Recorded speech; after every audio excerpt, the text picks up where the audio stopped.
ইংল্যান্ডে আমরা ফ্রেশ মাছ খাইতে পারি না, এরকম মাছ খাইতে হয়। এটা হচ্ছে রুই মাছ, এক একটা কত 11 পাউন্ড করে, বাংলাদেশি টাকায় কত কিলো 1700 হবে। এটা নেই, এটা নেই, এটা আচারটা দিতে বলি।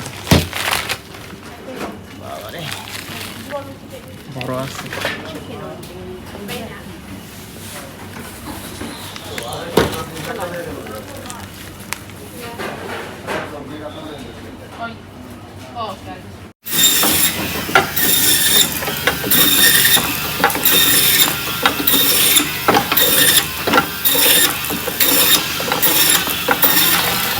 বড় বড় সাইজ যেগুলো আছে এটি হাফ করে দিন।